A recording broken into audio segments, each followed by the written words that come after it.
Welcome to the Epoch Philosophy Podcast. It's Epoch Philosophy, just in podcast form. Massive thanks to all who support the podcast and channel. Consider pledging a few dollars a month to keep this project alive. You'll receive access to some cool perks such as exclusive content, Discord access, voting on future content, and 100% ad-free podcasts and videos. Go to our website at epochphilosophy.com or head on over to our Patreon. Without further ado, let's get into it. All right, so welcome everybody. I am here with Daniel from Anark, the YouTube channel that kind of focuses around anarchist theory, kind of leftist organizing through a anarchist lens. Probably don't need a huge introduction. I definitely know there's some people in my audience that are familiar with your channel, Daniel, but for anyone who isn't, if you want to give like a small little cursory overview of what you do and kind of what your thing is, feel free. Yeah. So I think the way that I generally describe the channel is that, when I made the channel, there were a ton of people who were covering leftism, anarchism or socialism or communism from a more introductory lens. They were focusing on getting people acquainted with the basic concepts. And I realized that meant there was sort of a vacuum of advanced coverage of theory and the philosophy that surrounds anarchism and so on. And so I made Anark as a way to sort of be at the end of the pipeline. We talk about the radicalization pipeline. There were lots of channels at the mouth of the pipeline and very few that were at the end. So I created a channel that was supposed to be at the end of the pipeline for people that had already become radicalized, and now they were trying to really, dive in and learned the deep theory. Yeah, no, I think that's like a good way to kind of, I would say, describe what you do. I think me and you were talking about it just a tad earlier before the podcast kind of recorded. And I mentioned in one of your streams too, to go harken back to that. Like I think doing Epoch philosophy, where I would say like the main bulk focus of this channel, if there is any focus at all, really, it is in cultural theory, right? So it's kind of understanding the weird sort of sociological weird interplay with philosophy and society, and kind of looking at in a critical lens, kind of where we are and what's happening. But that doesn't there's always been, perhaps in your language earlier, like there is a vacuum, if you will, about what to do, right? Like how do we approach the issues that are, kind of talked about, posited from cultural theory and philosophy at large. People like Mark Fisher and Byung-Chul Han. One thing on my end that I notice is that there is and I guess in contemporary language, people would call this black-pilled. And I think there is I think the Frankfurt School, people like Mark Fisher, they describe so well what happens and how deep a lot of issues are entrenched into the world, that there's always this kind of insurmountable feeling, particularly when you first start learning this stuff, of holy shit, like we're fucked. It's easy, if you will, to kind of come to that conclusion, like this is really bad. And because a lot of these thinkers don't really prescribe solutions or put forth some ideas on how to really wrangle some of these things together and try to parse them. I've always found, and this is probably an announcement to my audience, I don't really talk about this much, but anarchism seems to be, if there is a framework that I think is sustainable in the long term, it seems to be, I think, one of the more sustainable, positive approaches. So, yeah, I guess just with some of that commentary out of the way and stuff, I'm kind of curious if I suppose, like, in your interpretation and kind of your approach to anarchism proper, if you don't mind, like, giving a small overview about kind of what anarchism is, and how you kind of, if you will, maybe this is the best term, maybe not, but practice anarchism in an organizational sense. Yeah, if you want to talk about that and enlighten my audience, that would be great. So yeah, I generally describe anarchism as the opposition to all hierarchical power structures, which I suppose here the terms need a little bit of defining. This is kind of, in my opinion, one of the crunchier ways to describe it. Hmm. Hmm. By hierarchy here, I'm talking about systems which utilize domination and obedience in order to function. They also, I might add, centralize decision making away from the masses of people who are being commanded. So you have a small group of people, or relatively small group of people, by comparison to the number of people who are being commanded, that make all of the decisions. So it's about concentration of decision making. So, and when I use this term power structure, I should start by defining power. And by power here, I'm talking about the ability to enact one's will.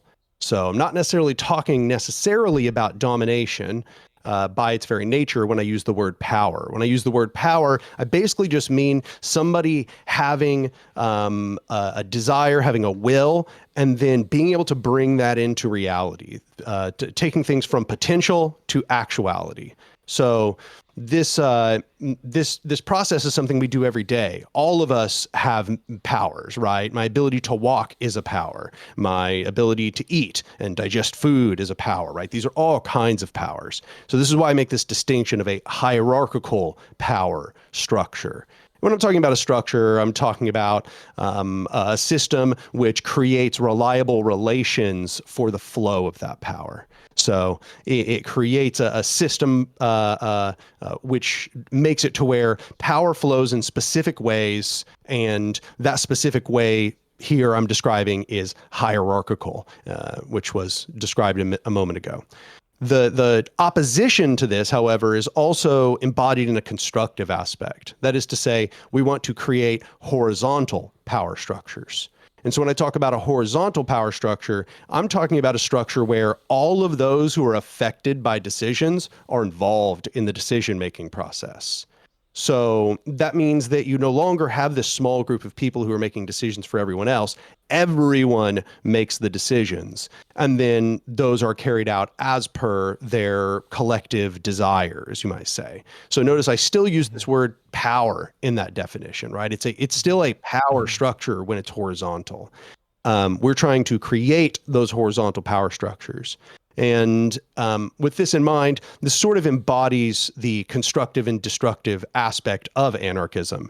We're attempting to create horizontal structures in opposition to hierarchical power structures. Those horizontal power structures are meant to go about dissolving hierarchical power structures as they stand.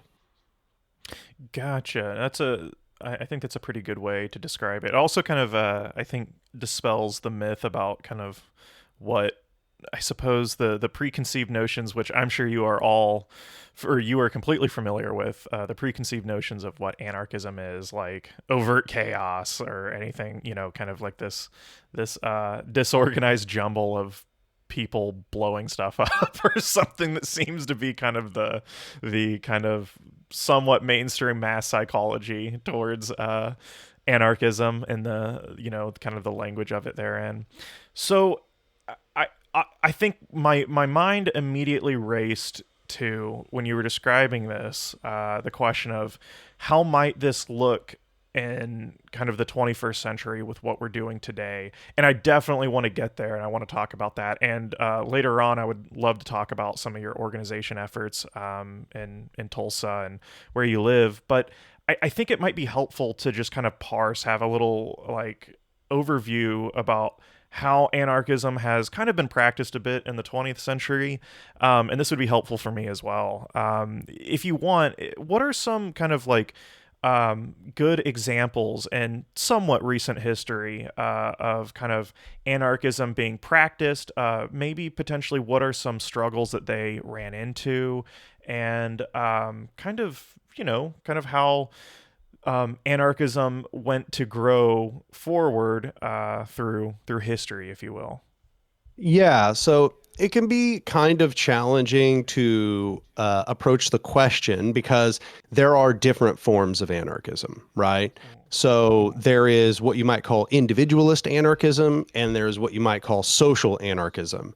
It's best not to see these as being the name for specific tendencies, but they're like big groupings of tendencies. So, they include a bunch of different specific people in each of these categories. And what we see is that really since about the 60s and until the 2000s, the early 2000s, about 2008-ish, I would say, individualist anarchism became much more popular. That is to say, anarchism which focused upon the individual and the individual's relationships more than social structures or relations to environmental structures. So what we see is historically going back, anarchism came from the First International.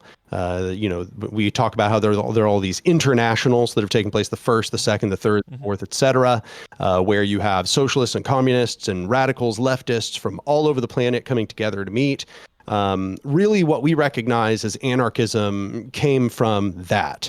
However, the first person that's kind of credited as being an anarchist thinker is Proudhon, which most people have probably seen the name. They may not know how it's said, but it looks like Proudhon, right? It looks like Proudhon.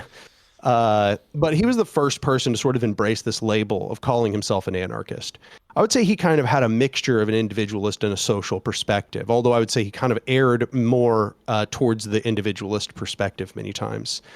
And Proudhon himself really did not achieve very much. He was not like an organizer in that sense.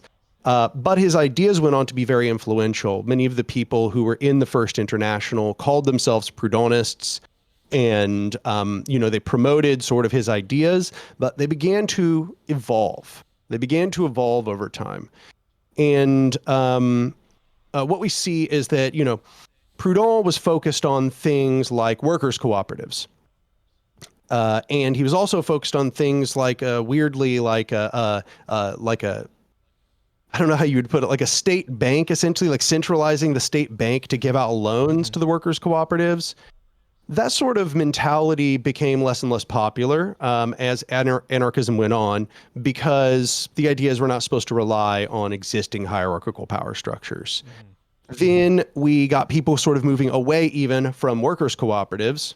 And I think a large part of this was due to critiques by Marx of the worker cooperative as a form, but also because at that time there was not a very strong organizationalist bent. Things were still very kind of insurrectionary in their nature. And so what happened was there was movement towards a more sort of solidified, what we might now call social anarchism, as Bakunin came onto the scene. So as Bakunin came onto the scene, he promoted what you might call anarcho-collectivism, which is, I would say, kind of the foundations of social anarchism. And people moved towards that in droves. So Proudhon's time kind of came to an end, and Bakunin's ideas became very predominant. And it was Bakunin's ideas that really inspired all of these anarchist insurrections and revolutions even that came in the next few decades. So now we're talking about the late 1800s. That's where this puts us.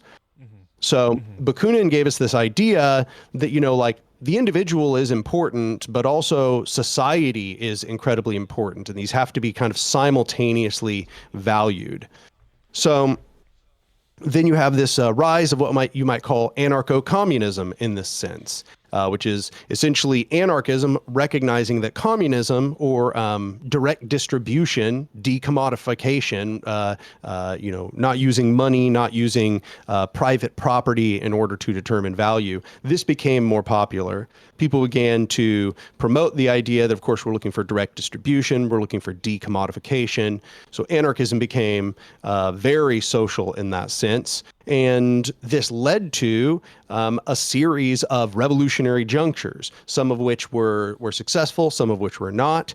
One of our examples, one of the ones that people point to the most often, is the rise of the C&T FAI in Spain during the Spanish Civil War, which was after World War I and before World War II. It was kind of right in between. And this was probably the most successful example of an anarchist revolution that we've ever seen. And it was highly structured.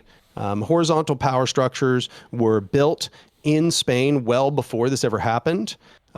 Starting in the late 1800s, they had begun sort of going and talking to the people, meeting them where they were at, talking to farmers, talking to people in the city centers, creating unions, for example, creating federations of unions and things like this.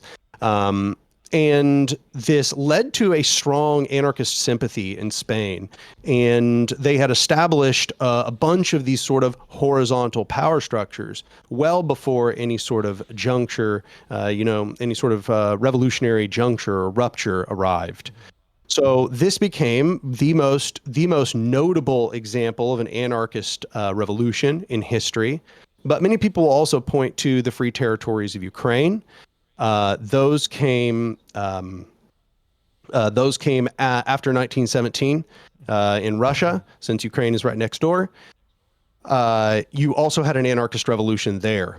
And this anarchist revolution, I would say, was not quite as successful in the sense that we're discussing, that it did a lot and it gave us a good model for repetition. It was a little more disorganized.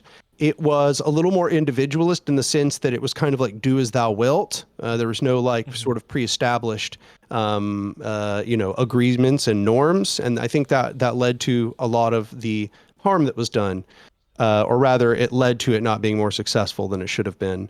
So that the person who was the most notable figure in the Free Territories of Ukraine and the Ukrainian anarchist revolution was this figure, Nestor Makhno. So Nestor Makhno himself went on to be a theorist. He actually survived. They were betrayed by the Bolsheviks, and this was called the Black Army. The anarchists in Ukraine were called the Black Army. And the Bolsheviks betrayed the anarchists after they had helped them fight the civil war in Russia. So they essentially destroyed what the anarchists had built, and Nestor Makhno fled Ukraine to France, and he began writing the foundations of what the social anarchist tendency we might call platformism. So platformism was essentially Makhno saying we were too disorganized. We needed more structure. That was part of what led to our downfall. We needed people also to be more prepared ahead of time. We needed better concepts of self-discipline and organization. So he gave us this concept of platformism. Platformism is basically the idea that what you need is a radical core group of highly committed anarchist militants that you create well before any sort of rupture arrives. And that the idea was that the platformist group was not meant to domineer the revolution, but it was meant to be this group where only the most radical militant anarchists were going to be, and then they were going to spread the ideology of anarchism. We see this be highly influential on the CNT-FAI in the Spanish Civil War, the other example that was given.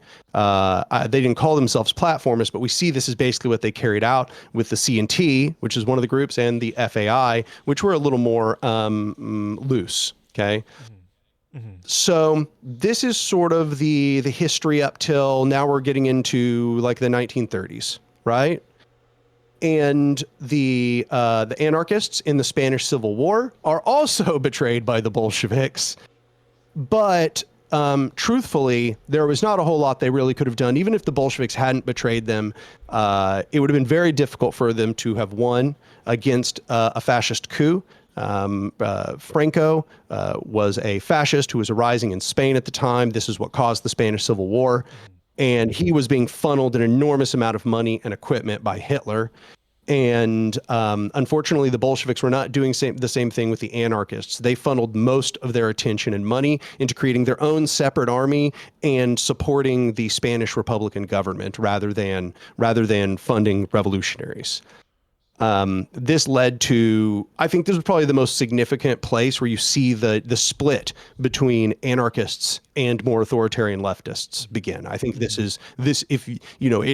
was always bickering, but this is where truly the split became irrevocable. There's no going back now. After the Bolsheviks betrayed both Ukraine and Spain, anarchists ever since have recognized there's no way we're going to be cooperating. And part of platformism is non-cooperation with authoritarian leftists. However, the defeat of the anarchists in both situations sort of led the international, here we're looking at the beginning of World War II. Now we're entering into World War II, where anarchism has essentially the only surviving anarchism essentially is I would say like, there are organizations all over the world, but I think maybe our most significant example would be something like the IWW in the United States, which got its start back in like the 1900s, as I recall. But then by this time had created a massive trade unionist movement, a radical trade unionist movement in the United States. However, they were heavily suppressed. And after World War II, we got the New Deal, which heavily diffused the IWW and really all forms of radical social progress.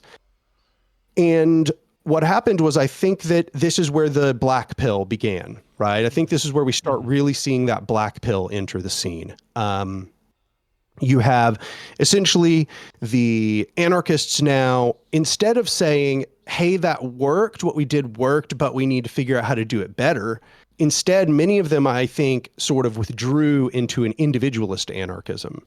And this is partially the fault of American anarchists because they were, I guess you might say brainwashed by American individualism. And they introduced this American individualism into anarchism, and they were very inspired by an author who was not even a self-avowed anarchist, Max Stirner. Max Stirner was actually a German philosopher. He wrote alongside at the same time as Marx and Proudhon. And he wrote a book which was very influential. It's actually a really interesting book, but he never was like an avowed anarchist. Nonetheless, his ideas became very influential, especially among American anarchists, where he was sort of being rediscovered.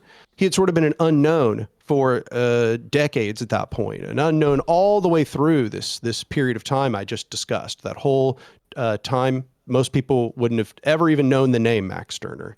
But the American anarchist movement, now sort of attaching itself more to individualist anarchism, began to promote Max Stirner as an anarchist. And I'm fine considering him a sort of proto-anarchist, but he never avowed anything like that. He wouldn't have called himself that either.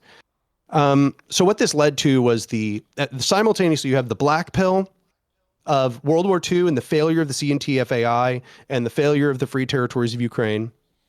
And then what you have is the arising at the same time of postmodernist theory, the prevalence of the Frankfurt School and cultural critique from the Frankfurt School. And then at the same time, you have the rise of this individualist anarchism and at the same time as the black pill. And I think what you get is this very sort of lifestylist approach. And it grew from about the 60s and, as I said, until about the early aughts. It promoted anti-organizationalism. It was against any form of permanent structure. It was against rules and norms of any kind.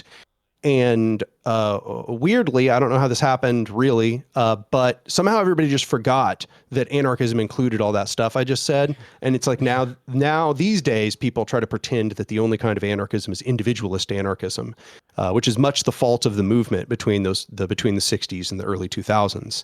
Yeah. So now, finally, at this point, beginning to see the resurgence of a social anarchism. You've got people like me, you've got people like Zoe Baker.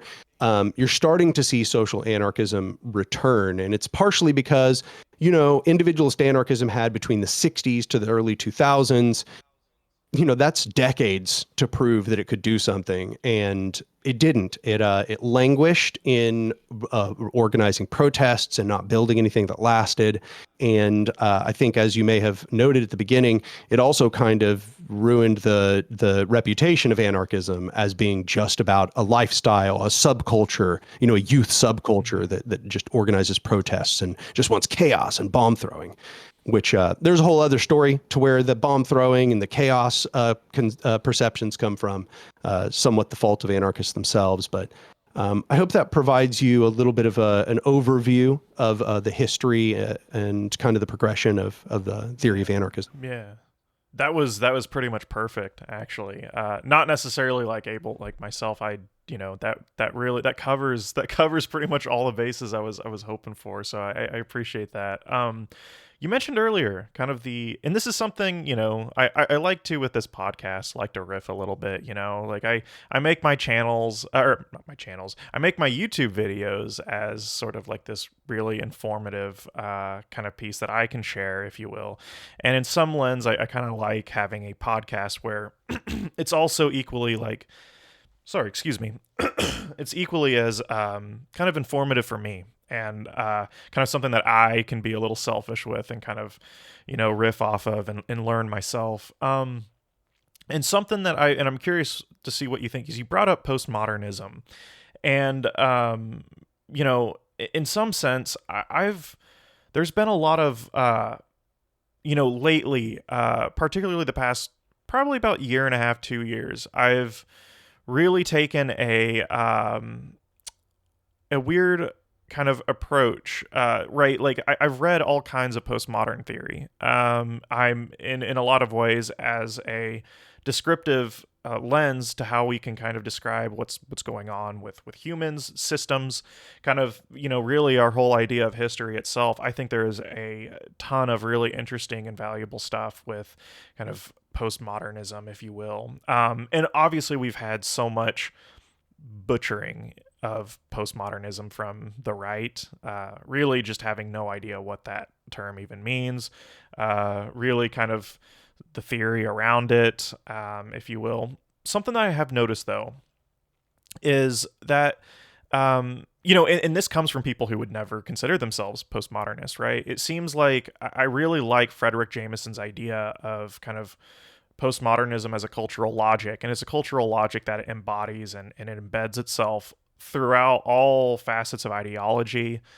throughout all kinds of thought. And it's kind of almost in some ways, I would like to say, a sort of neoliberal kind of, kind of creation, maybe. Not to say it's like explicit or anything like that, but it seems to kind of, it has grown kind of shackled amidst that. And I think like this hyper consumptive, like this kind of ideology of hyper consumerism, of kind of perhaps, like as you maybe said in your language, like this kind of lifestyle-ism. I kind of see those things, and I think as time goes on, I hearken back from a philosophical perspective of modernism, and I think in some sense, like I consider myself a modernist and a humanist as well, and that surprises a ton of people. I really enjoy the work of Baudrillard. I enjoy the work of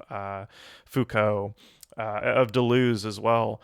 But in my mind, like how we really view kind of the world and the world that we want to live in, and the practice of trying to create that world, I can't really see it, and I'm sure you might feel the same way.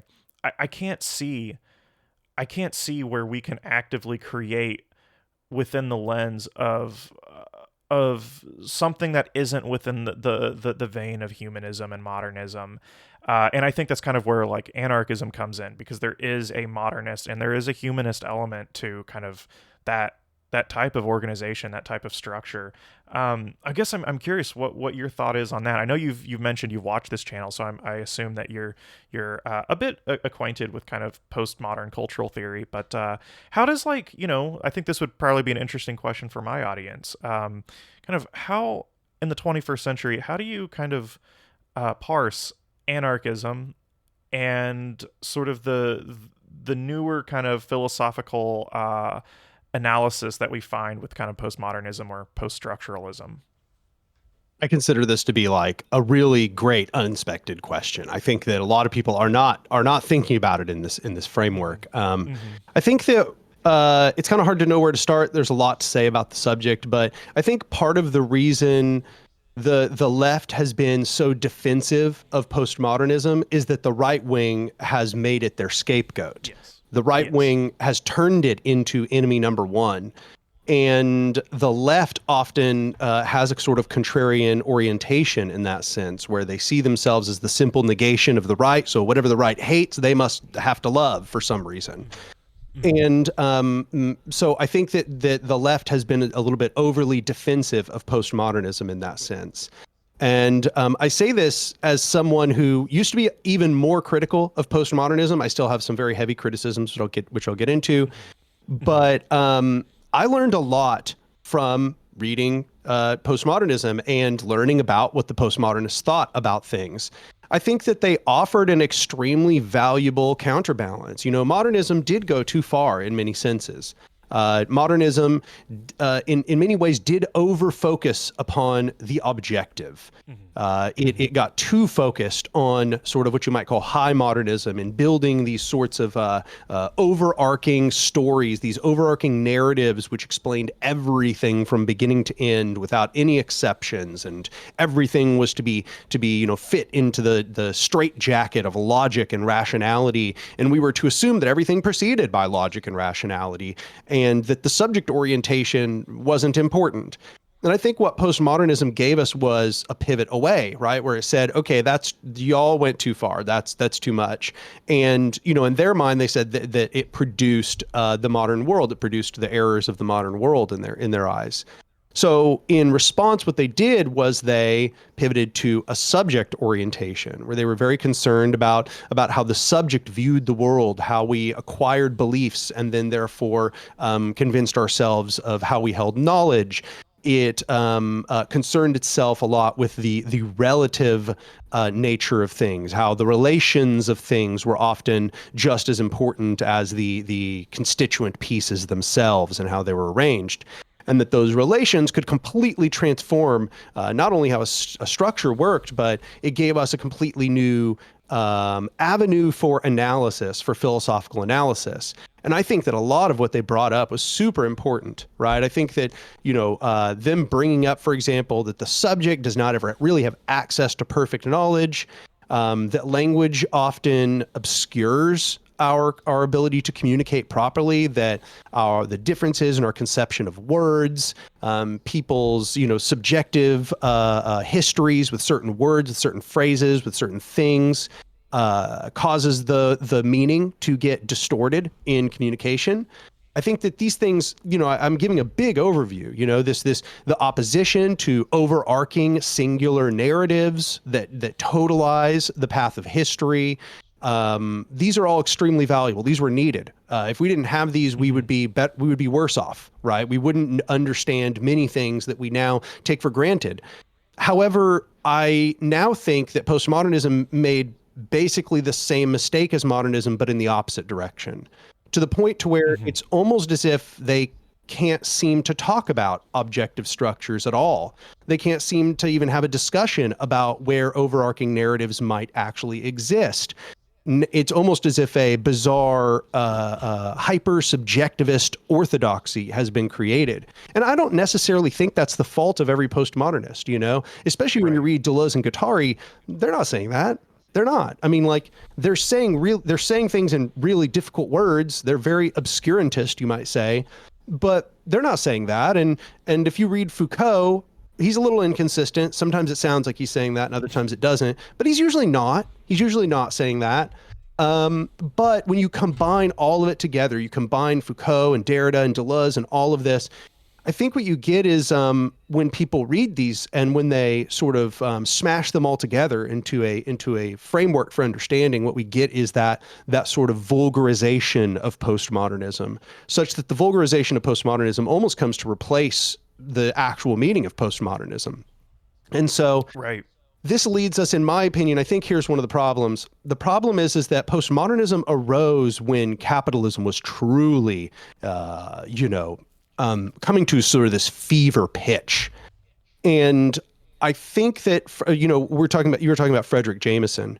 I've read some Mhm. Frederick Jameson recently because I realized that he was kind of on the same path I was on. Frederick Mhm. Jameson's perception, and mine as well, is that postmodernism is not at all a deep refutation of capitalism. It is the cultural logic Yep. of capitalism, right? Yep.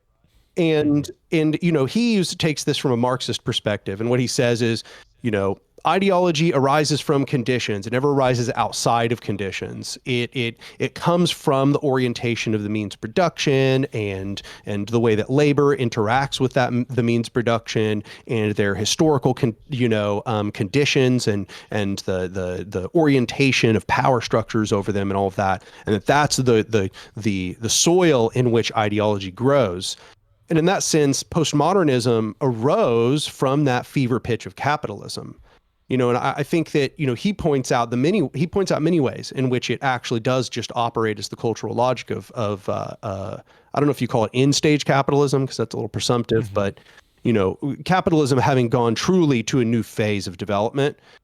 And I think that this subjectivist or relativist orientation is the cultural logic of capitalism, because under capitalism, if you look at what do they think value is? Marx's theory of value was grounded in objective fact. He had formulas. All Hmm. value arose from labor, period. And he looked at profit as extraction, and the growing rate of profit was not like sustainable, because it was relying upon abstractions which were not grounded in the material world. Then you have the capitalist response. And the capitalist response is to reject the labor theory of value and to instead emphasize the subjective theory of value, which is to say things are only worth as much as anybody's willing to pay for them, and your labor is only worth as much as your employer pays for it. There's no exploitation. You just shouldn't have paid if you shouldn't have paid an amount you didn't agree to, and you shouldn't have taken a labor contract that didn't compensate you as per what you think your labor is worth. And if we look at it, that's that subjectivist orientation that no, there is no overarching narrative. There is no objective material grounding from which we can derive an understanding of exploitation. And I think that quite the opposite of what the postmodernists wanted, which was to undermine that cultural logic, that they actually heavily reinforced it. And now I think we see this insofar as that, I mean, look around you. It is essentially what we have gotten. We've gotten a world which is now incredibly deeply fractured, where everybody now people do not share these big overarching understandings. They don't have common narratives. Everybody comes from well, that's just my viewpoint sort of perspective, that Hmm. agree to disagree without any resolution upon a topic. Everybody almost seems to believe that whatever they believe is as good as knowledge of the world.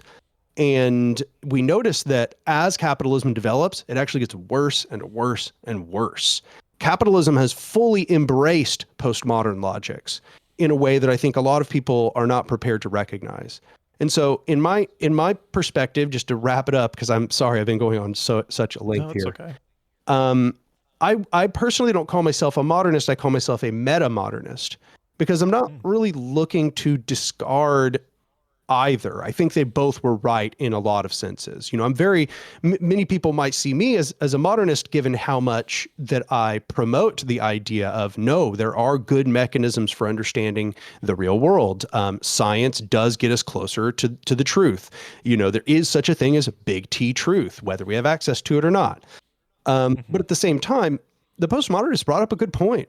They brought up a lot of good points about how knowledge is socially contingent and relative and all of that. So I guess in my view, I'm moving to a synthesist perspective where I'm seeking to sort of take the bits of gold out of both and discard the mischaracterizations, the faults in both.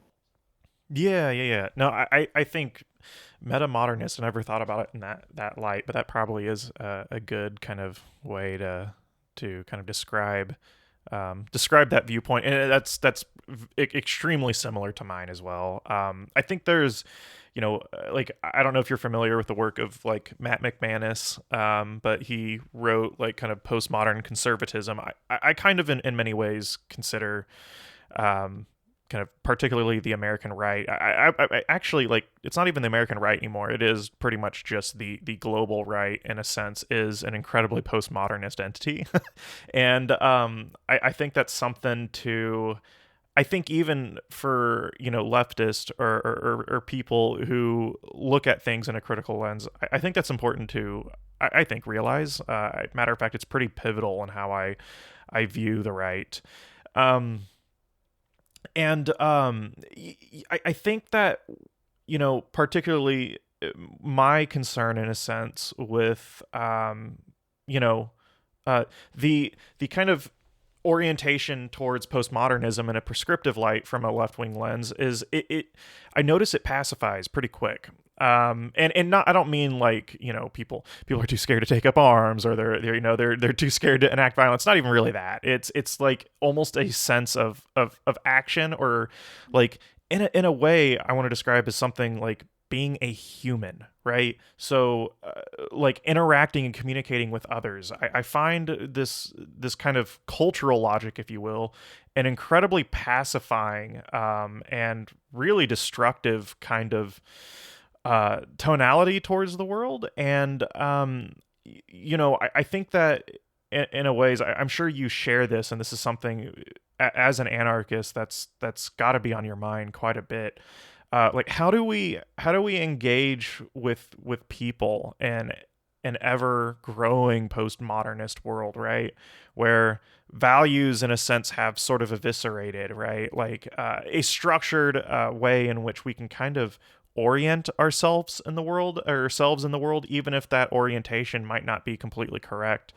Like how do we look at each other as, kind of humans in the sense of history, right? Like how it seems like in a way that, like, ironically, postmodernism shares the worst parts of what we would think modernism is. Ironically, is it like, I think in a postmodernist lens, people are like robots, right? They're robots that we can't understand. And I know that's like such a contradictory kind of thing, right? Like we're productive mechanisms that we still can't quite get a grasp on. And I guess my question for you would be, how how do we kind of how do we address an issue, particularly with like educated leftists? Because I think that's really what we're talking about here in some ways.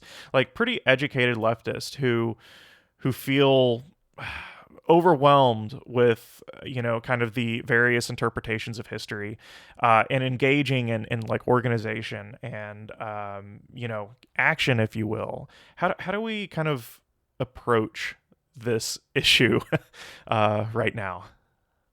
Yeah, well, I mean, it should be said, I've found that confronting this particular issue head on doesn't work very well most of the time. If we Interesting. Yeah. talk to people directly about these flaws within postmodernism, I've found that the most educated people are the most in denial a lot of the time. They're the ones where if you try to say anything that me or you have said here, they often just say, no, that's not true. And you go, well, but it is. Here's an example. Here's an example. And they go, but it's not true of all of them. And you're like, okay, but I mean, I don't know what to tell you. Like, it's true of a lot of them, and these are commonalities. And they're like, well, but it's not universal. And it's like, oh, you're doing the thing. You're doing the thing right now. Okay.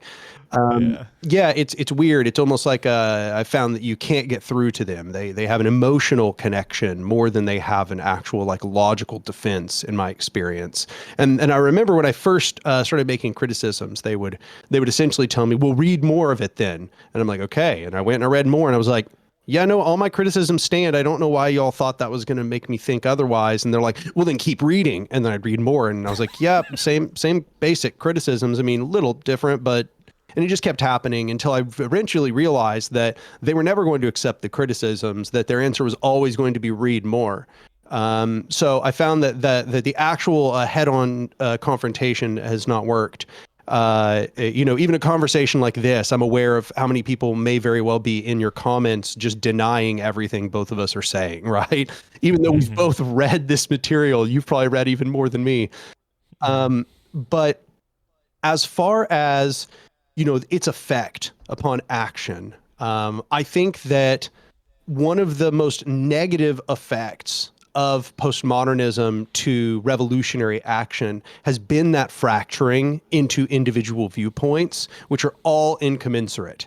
Like that seems to be what the outcome, if you look at the body of literature combined, that's what it seems to be saying, is that we all have these incommensurate desires and needs.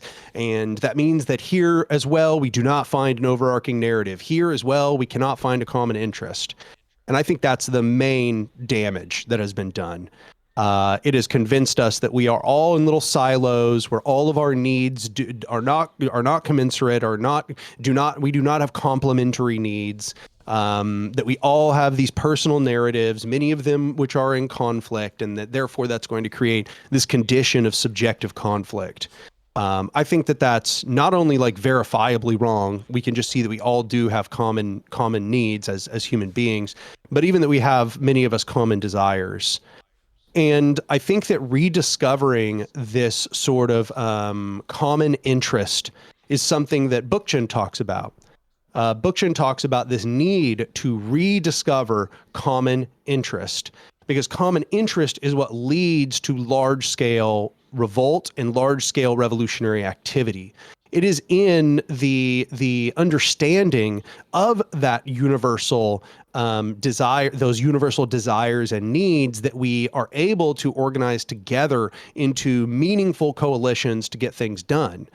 And if you want to look at what was made all of these revolutions of the late 1800s and the early 1900s blow up so fast, in my argument, in my belief, it's that they were all about proletarian internationalism. And that is to say that the entire proletarian class has a common interest, that common interest transcends all differences, that they should cooperate upon that common interest to abolish the system that oppresses them. And more even than that it was a common interest within a locality or a nation, it was a common interest of all human beings within the proletarian class internationally, and that there should never be conflict between these nations and peoples, because that common interest transcends all of their differences. And we've completely lost that. And I think that I'm not actually arguing for a return to proletarian internationalism, because I think it was too economically reductionist. But I do think that we have to rediscover that common interest. And I'll say for my own part that I think that common interest is opposition to hierarchical power structures, because that's really what's at the root of every form of oppression. You know, you look at capitalism. Well, there's hierarchy. It's the hierarchy of the capitalist over everyone else. You look at racism. That's a hierarchy. It's the hierarchy of, the preferred race over the oppressed race. You look at colonialism, it's the domination of the colonist over the native, and it's true in every single example. You're not going to find an example where hierarchy is not actually what the operative problem is within every form of oppression. And so there is, in fact, a common interest, and the anarchists have proposed it a long time ago, and it continues to be true. And in that sense, anarchism continues to be verified. That's essentially what we see, is that common interest keeps popping up everywhere. Everywhere scholars keep finding, oh yeah, it's just hierarchy here. This is a hierarchy, to the degree where, you see feminism, it started as feminism, but then it had to flex to understand the struggle of Black women specifically. And then that expanded it. Okay, now we're starting to understand two hierarchies. And it expanded and expanded and expanded until we got intersectionality, which now takes into account all of those hierarchies and kind of is accidentally anarchist, to the degree where you have like Bell Hooks even doing interviews with anarchist magazines and saying that she admires anarchism, and you have Elizabeth Fiorenza writing about what she calls the chirarchy, which is essentially just the complex of hierarchical power structures. And I think that this is just what happens when scholars are going to study and they're looking for the root. They'll eventually find out that hierarchy is the root. And that is our common interest. That's what we have to rediscover. I think that's kind of where I found myself kind of looking towards anarchism in a more kind of serious perspective. I think, as you stated, like a lot of the core issues that arise from things is hierarchy. And not only that, I often find it helpful to think of hierarchy as something that is almost synthetic in a way. I know even some anthropologists, and this was something that I kind of learned, like a lot of anthropologists have mentioned how humans have organized in a much, much more flat kind of way than in contemporary history. Like, capitalism's really, like, that we know of, has only been around for like roughly like globally, maybe 100 years globally. Before that, you could say certain portions of the globe 200 years before that, but you know, and capitalism is a very, very hierarchical system. And I think that when you really boil it down to it, like that seems to be a central failure, and kind of that really single point of failure within a system is that hierarchy. But I really do find it in a way helpful to view hierarchy as something that really is artificial in a sense. Like there isn't anything inherently natural to hierarchy. I'm totally not convinced of that at all. I made a video. My last video is actually kind of the political philosophy of kindness, and that was one of the points I kind of made. I kind of brought through kind of some traditional anthropology there, and I think one of the main thesis that I run on as far as how humans should be organized is that we got to ditch the idea in my mind that when we're looking to build a better world, we need to ditch the idea that these existing structures of hierarchy are inherently necessary. I think that is a complete failure of imagination. And I think potentially from an explicit like anarchist perspective, not only is it a failure of imagination, it's simply, when you look at it in the history of things, it just hierarchy is pretty unstable, right? So yeah, I'm kind of that's kind of where my brain has been heading. I think that's where I've kind of really been watching your channel the past 6 months. I think it grants a very nice language towards those kind of I want to say instinctual dispositions towards the world. So I guess with that, you brought up kind of common interest, and I think that's a good way to kind of start looking at how do we build a world in the 21st century that is much more flat, that where we can restructure power where it is horizontal, where it's not up and down. How, like, are we on as you see it, because there's a lot of bad stuff happening, I guess I'll just say, just in simple language, particularly now. I watched your video on Trump, on whether Trump was a fascist, and this has been a very interesting question in my head that's been present in a lot of my kind of my prior podcasts, because I find it to be a very fascinating question, even if some people might think it's simplistic.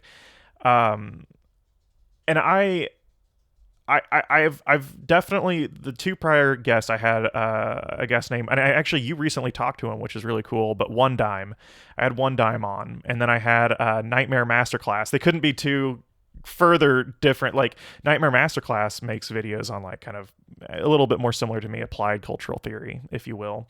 And One Dime is very much more focused on explicit political theory, and I think they both came to the conclusion that Trump isn't a fascist, and I can definitely see. I kind of, in my mind, I've seen Trump as a deeply, as an individual, in some ways anti-fascist, in a lot of ways, like a very stark individualistic approach to Trump. He is like the quintessential neoliberal, and that is in a way a deeply anti-fascist thing. But I think the project, I still completely 100% think this, and I think it's becoming even more evident. And as a matter of fact, I think a lot of people who have said Trump absolutely isn't fascist, or like his administration rather, I'm curious to see what they're thinking now, because I think we're really hitting the point where it's very hard to argue that the system that Trump is building isn't a sort of neo-fascist phenomenon, perhaps. Maybe, if that's a language that some might find more acceptable.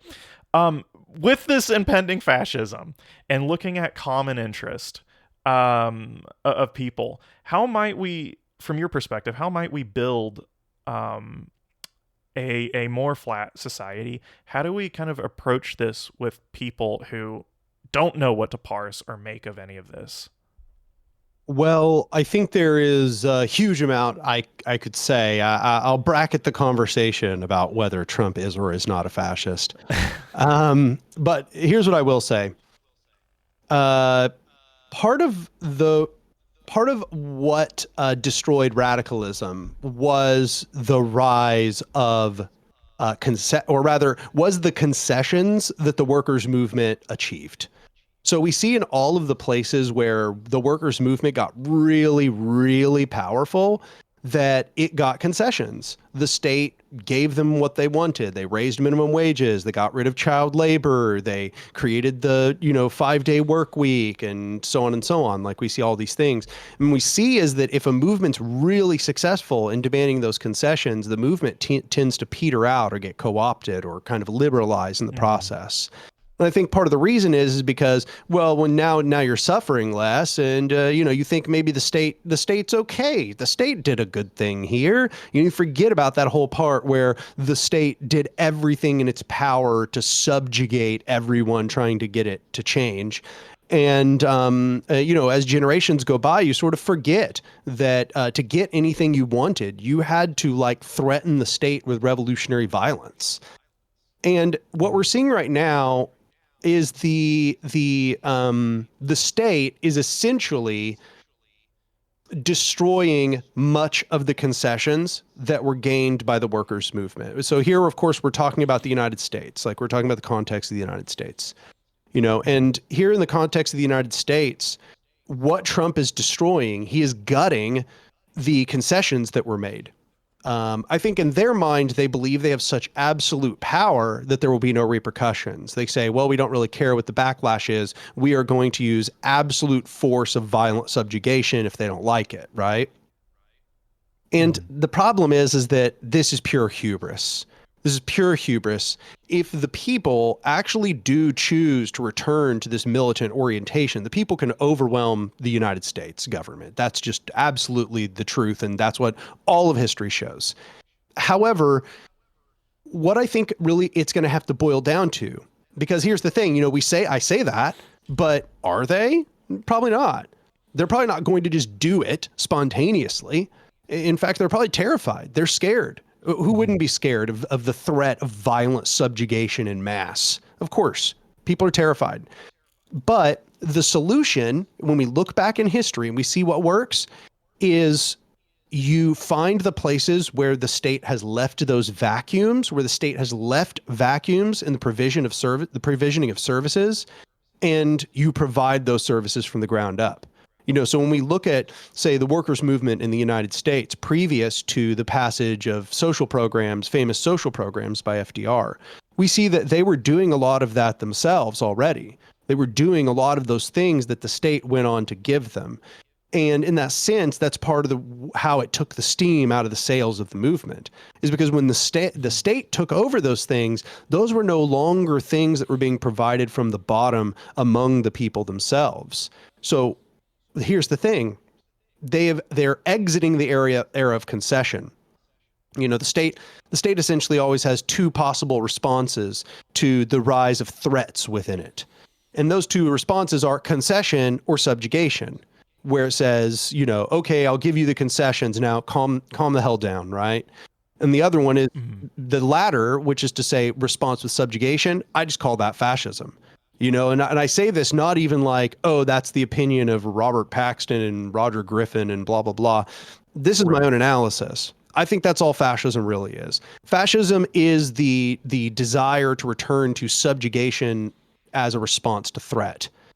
And it's trying to return to monarchic forms of dictatorial rule, but it can't because it's stuck in capitalism. It's trapped. It's trapped in the Yeah. economic system of capitalism, just like everyone else. And so it can't go back to monarchy strictly, but it's going to go as far as it can back into, some form of feudal orientation, as far as it can within the framework of capitalism. And so I think this is why we see this sort of techno-feudalism becoming popular, and the Curtis Yarvins and Yanis Varoufakis is talking about it in his book. But our response has to be, oh, you left all of these things unprovided to the people. The people need medical care. The people need food. The people need jobs. The people need, protections. The people need all of these things. And you're no longer providing those things, the things that we had to fight almost a revolutionary war in the United States, like how close we got to actually, like the government was terrified. Well, we have to return now to this acceptance that we are going to have to figure out how to provision services all over again. We have to essentially start figuring out, oh, okay, here's the gap. Well, how can we provide that gap horizontally? How can we seize that vacuum and create horizontal power structures within that vacuum? And I think that that is the hope of the moment, even though I'm not trying to act as if we're not in a very dark moment and the potentials of our future are not incredibly dark. They are. But insofar as there's any silver lining, it's that we are returning to immiseration, right? Kind of in the Mm-hmm. immiseration theory, they're increasing immiseration. They're going to increase the misery of the people. And also, I should say, this is, my rant. I know all of them have been way too long. I apologize. But No, it's okay. like the right wing, when they experience the repercussions of what they've been asking for, many of them are going to realize how wrong they were. They're already, we can see it, right? Like you can see the Mm-hmm. TikToks of them and angry Facebook posts of them having meltdowns about the repercussions of the things they said they wanted. And this is going to get worse because I don't think we've by any means seen the end of it. Well, it's only 2 months in, right?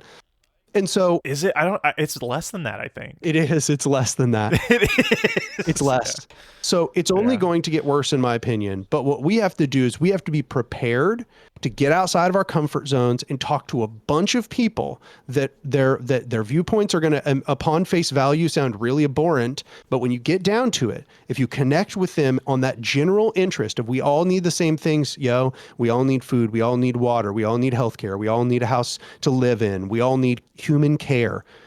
We meet upon those common interests and we explain to people in all kinds of circumstances how hierarchical power is objectively not meeting their needs, not abstractly not meeting their needs, but objectively it is taking away those needs from them. And we do the work of meeting people where they're at and demonstrating the alternative in practice.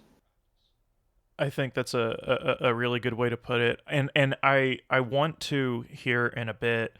I want to really get kind of some of your personal experience working with directly in Tulsa and your organizational experience as well. One thing I kind of want to before we get there. I kind of want to harken back to this because I think a lot of people and I totally understand this, and this is totally not a jab whatsoever. I don't have a very antagonistic bone against like Marxist Leninist, if you will. Like when I say like Marxist Leninist, I'm talking people who essentially just describe themselves as such because it's what logically makes sense. I think there's a lot of opportunistic like people in organizing. You've spoke about this before, and I've personally seen this as well, where there really are a lot of weirdly and I don't want to open this bag per se, but in kind of explicit Marxist Leninist, I suppose, organization, you kind of get within that organization and you do see the form of explicit hierarchy, but a really weirdly like almost theatrical cult like stuff. But anyways, aside from that, yeah, other than that, like people who logically find themselves, they in their mind they see, well, how can we overthrow the state without a sort of, or how do we sustain something after the revolution or whatever, and through like the hierarchical mechanisms of the state prior and stuff. And I totally like, in a way I find sympathy, I find like an understanding, because it's in a way a concern that I used to have. And I'm sure, matter of fact, early on for you, I can pretty much guarantee, I think you probably, that was well way long ago, you probably initially thought that too. One thing though that always gets me, and that you kind of hearken to this, when stuff was rough, like pre New Deal era, stuff before the great kind of, oh, what would you call the golden age of America? Really, that's actually what it was, and it was various concessions of kind of really revolutionary type of organizing, particularly compared to today's context. Um, one of the first things that got me when I really started understanding that there's an issue with organizing from the perspective that, um, that we need to kind of like create a, really just explicitly in the language of them, a vanguard like organization, is that in order for even a revolution, even a sort of, a Marxist Leninist kind of approach to revolution, you still ironically need that horizontal power structure, right? You kind of do need a mutual aid network, whether they realize that or not. It's kind of taking a successful form of organization, of like, logistics and what have you, and whenever there is success, abolishing it outright. And I think when you put it in that language, that's where I started to really like, oh, there's some issues with that. Like years ago when I first was like, there's some pretty big issues. I'm kind of curious. So perhaps what's your relationship with the logical, like, kind of the perhaps the theoretical and logical inconsistencies with that, and how do you potentially explain those issues or contradictions to people? I mean, when it comes to Marxist Leninism, on my channel, I've explained my criticisms at extraordinary length, but Mm-hmm. so it's, sometimes it can be like when you've formulated too many pieces to an argument, it can be hard sometimes to boil the argument down. But I think just the main problem is, like we said, that the real common interest is the opposition to hierarchical power structures, and they are creating a hierarchical power structure in hopes that it will liberate people. Yeah. In the short term, it can liberate people from immediate term problems. We obviously see that it's been used a lot in decolonial movements. The problem is that if we look at them, yeah, like in a vacuum, then yes, it did. But then look at what happens after. And what you'll see is what happens Right. after is they basically put in place capitalist social democracy. Like that's the what the outcome is. And I would say even in the USSR I would describe it as state capitalist, or Yep. and then at certain portions as being social democratic. And what we see is it generally tends to devolve back into traditional capitalist forms over time. And that's true in all these examples. All the examples they don't move towards greater worker control. They tend to move towards more and more capitulation to capitalist norms. Both internally and in their interaction with external actors. Look at China, for example, carrying out a revolution, midway through the 1900s. And now here we are in 2025, and one of their major trade partners is the United States. Right. That really demonstrates, how far they've fallen in that sense. And, you can say it's practical, but it's a demonstration that, they have essentially capitulated to capitalism at this point. And, I know a lot of people are looking at it like, well, it seems like it's better. And it's like, yeah, well, of course, social democracy is Mm-hmm. better than normal capitalism. Like, yeah, it is. Like, I would rather live in Sweden than the United States. That's for damn sure. But the problem is that it doesn't, their method doesn't move towards liberation. It moves toward immediate amelioration of some suffering and then capitulation to the traditional system, the traditional global system. So essentially it always caves to whatever the hegemonic system is in time. So, I think. Oh, oh no, go ahead. sorry. I don't mean to. No, I think that's a good way to put it. Because I'm right now. I'm thinking like what might be a good way to kind of really elaborate on sort of the the initial sort of um, gut kind of reactions to kind of like essentially the things that allowed for a light bulb moment in potentially our brains towards something like anarchism, if you will, kind of some aha moments, and also with that addressing potential, I guess in my mind, like potential pitfalls. And this is potentially a selfish personal question because I actually am curious. And this might seem really silly, and it might seem really kind of redundant, and like we don't take people's intellect seriously enough. I'm curious because I've had this conversation with people, and I've seen it. It's very difficult to describe like really like you are anything like I consider myself a communist, but like dude, I'm not going to call myself I'm not going to call myself a communist in front of like most people. And potentially the language barrier here. How in an anarchist sense, because that might even be potentially, well, communism in the United States is considered pretty fucking bad. So like maybe anarchism's right up there with it. Maybe anarchism's probably seen as more favorable than communism linguistically. Um, how do you kind of bridge that divide, like, or how do you find the ability to explain that, like, hey, these words aren't so scary, if you've had any experience or any success doing so. Yeah, what's your experience with that? And I ask that because you also, like, you live in the neck of the woods where I'm from too. Yeah, no, I mean, I've had a ton of experience with it. What I've found is it's super, super contextual, which I know is like the worst answer to a question like that, but I'll give at least a little more content. Um, in general, I found that what you need to do is meet people where they're at, and that's prioritized over everything. You need to understand what a person currently believes about the world. What are their hangups that are going to allow or disallow them from understanding more radical ideas. And I think, as you've said, language is a big, big hurdle. I think that it's important that when you're talking with people, talk about concepts before you talk about words. So, like, Mm-hmm. if I were to be promoting socialism to somebody, I would say, I think the workers should control the means of production. Or even Mm-hmm. better, the workers should control their workplaces. The workers should control the economy. And I've found that most people don't know that's what socialism means. So it's not scary. That doesn't sound scary to them. They're just like, yeah, that sounds pretty sweet, right?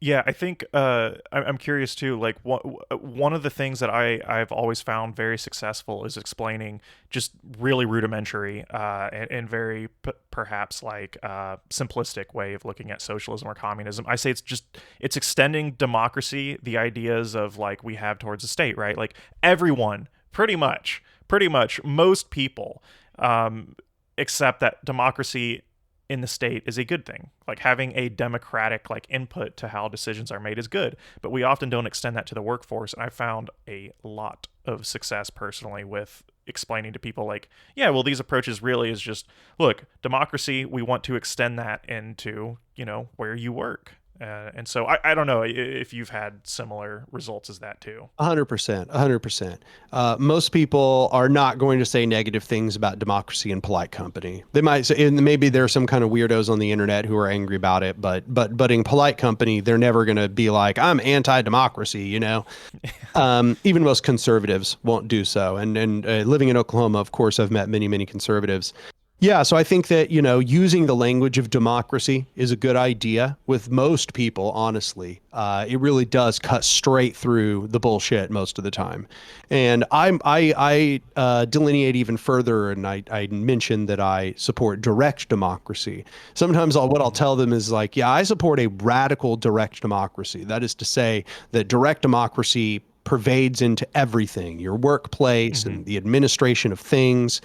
And they don't say like, oh, that sounds terrible. Their first thing is usually just like, oh, that sounds impractical. So then you end up Mm-hmm. having a discussion about practicality and how would it be structured and how would you work against possible flaws and things that are going to undermine that system. How do you protect against excesses and demagogues? And those are the sorts of questions they end up having.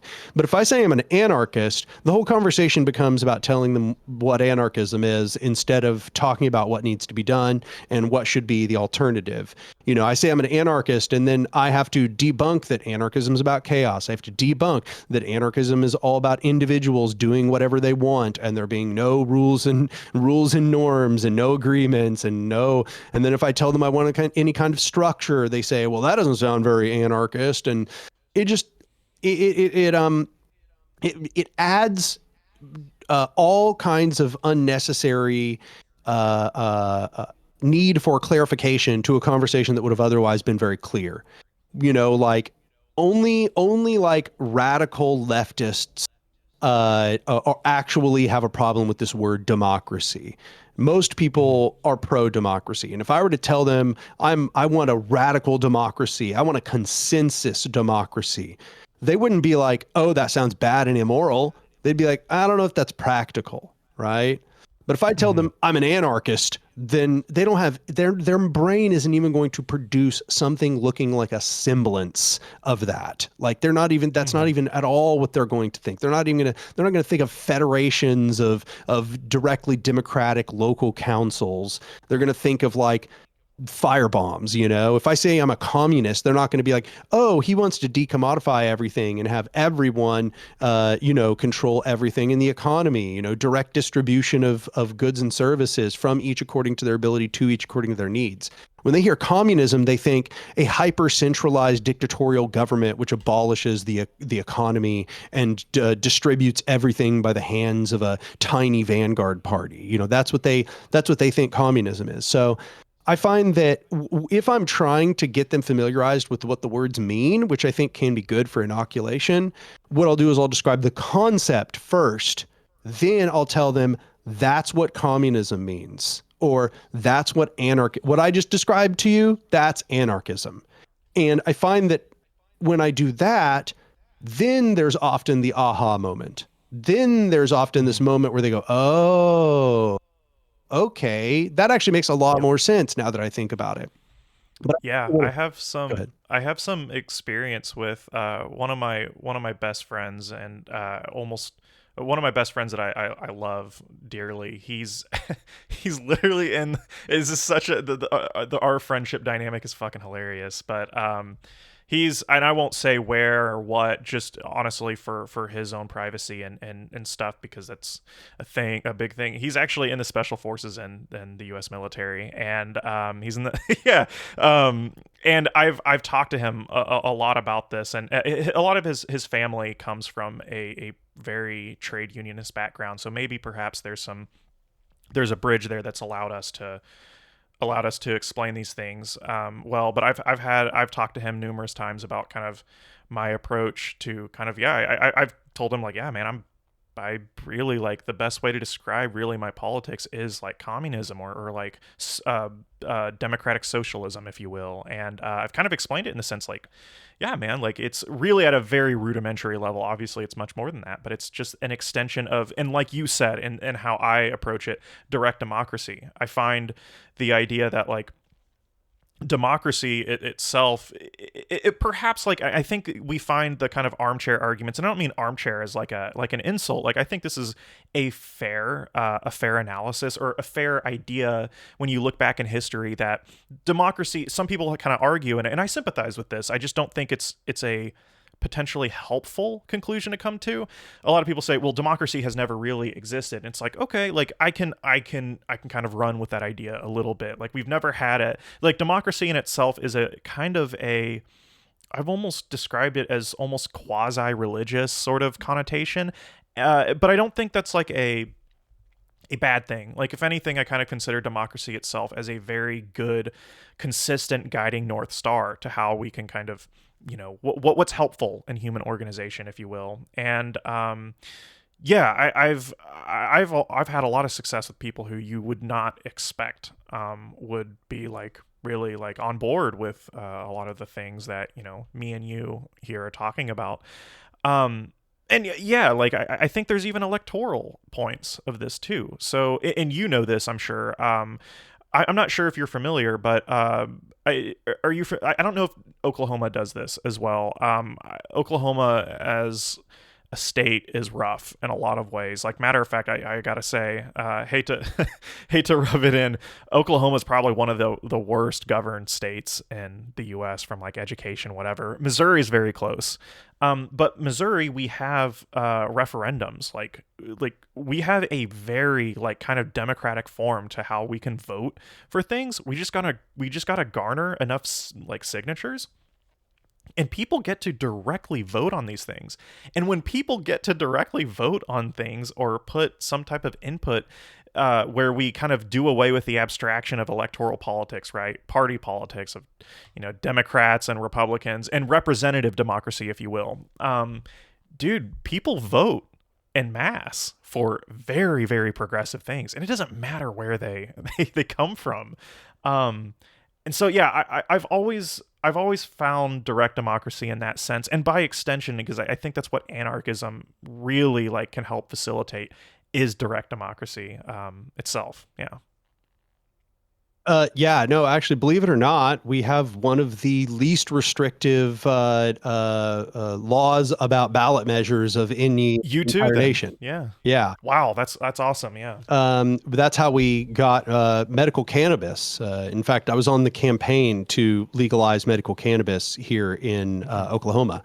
And it was partially enabled by the fact that our ballot measures, they're protected by our state constitution.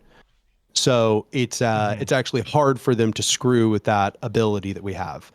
But I actually agree with you. The ballot measures can be one of the only ways of interacting with the state that end up being like overall pretty positive. You know that Right. and because it actually also demonstrates direct democracy, perhaps not the precise kind that we're looking for, but at Right. least it has some semblance of similarity. You know, a referendum. We're not looking for a society run by referendum Mm-hmm. exactly, but referendums, directly democratic referendums, are way closer to what we want than a representative democracy, where representatives go and make decisions for us in their in Congresses.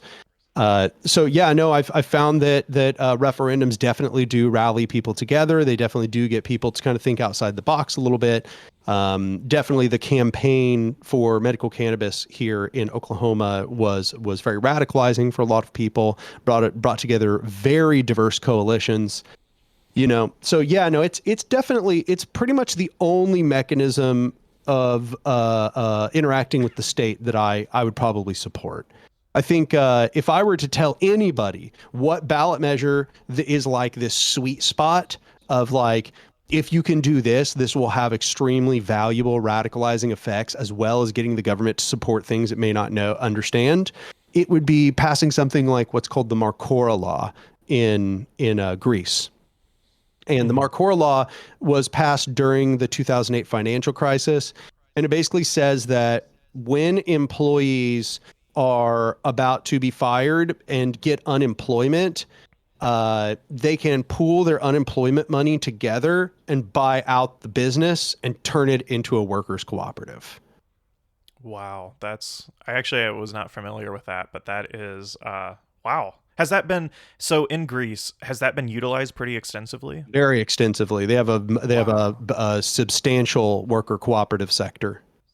Wow, I actually had no clue. I'm sure you brought up Techno Feudalism, which I have recently read, and it's a wonderful book. I'm sure Varoufakis has wrote about that, and I haven't read that. That's actually fascinating.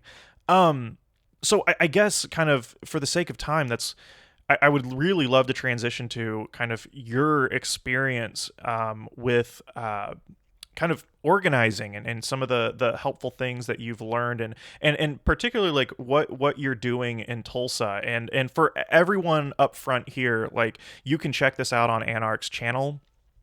And there's a lot of cool stuff there. But I suppose for the sake of the podcast, we'll transition this to the kind of exclusive end. So for anyone who is interested in listening to the remaining portion, this will be over on patreon.com/epoch philosophy. It'll be on my website, Epoch Philosophy. And I graciously extend the invite to Anark as well. And I take it you have a Patreon as well, right? Yes, indeed. Patreon.com/Anarch. So if you want to listen to this, this will be over on all three of those platforms: my website, Patreon, and potentially Anarch's if he's down to do so. So for anyone interested, we'll hop on over there, and I'll see you there.